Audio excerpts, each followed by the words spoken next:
তো সবকে আর একটা নতুন ভিডিওকে ওয়েলকাম জানাচ্ছি। আর একটা বহুত বিশেষ কারণে তোদের আগু থেকে আসলি।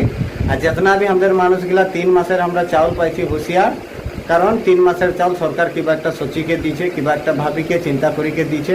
তো চাউলটা আমরা ভালসে ব্যবহার করতে লাগে, না বেচা বুচি করতে লাগে, না কাকে দিতে লাগে। 3 মাস আমাদেরকে ওই চাউলটাই চলতে লাগে।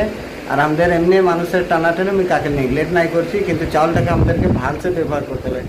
কি জানে সরকার কি সচিকে দিয়েছে, আমাদের 3 মাসের ভিতরে যদি কোনো একটা সমস্যা হয়ে যায়, কিবা যদি লকডাউন হয়ে যায় বা কিবা প্রবলেম হয়ে যায় বা কিবা বানপানির বা প্রাকৃতিক দুর্যোগ হয়ে যায়, তখন তো আমাদের ফাঁসি যাবে না।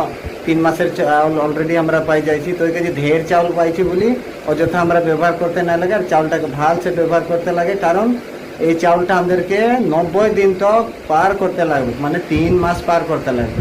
আর ওটা হলে কি একটা মোর দিকে সে বিনম্র অনুরোধ যে আমরা চাউলটাকে ভালসে ব্যবহার করব। আর চাউলটা যদি আমাদের উন্নতিজনক হোক, চাউলটা যেন আমাদের বেচি দিই বা কাকে দিকে পিছিয়ে আমরা যাতে সমস্যা में নাই ফাঁসি, ওই কাজে আমি ভিডিওটা বানালি। আর মুই মকে भी আর তোদের সবকে भी বলছি যে আমরা চাউলটা ভালসে ব্যবহার করব। আরও চাউলটা ভালসে ব্যবহার করলে আমাদের কোনো সমস্যা না হবে। আর যদি আমরা চাউলটা যদি অযথা ব্যবহার করি বা কাকে দিয়ে দিই বা বিক্রি বাটা করে দিই, বহুত সমস্যা হবে। এই বারটা মোর বারটাকে মনে রাখবে। আর মোর বারটা যদি তাদেরকে বেয়া লাগলে ক্ষমা করবে। আর ভাল লাগলে বলে ভিডিওটাকে শেয়ার করে দেবে, আর কমেন্ট করে দেবে, আর পেজটাকে ফলো করে দেবে।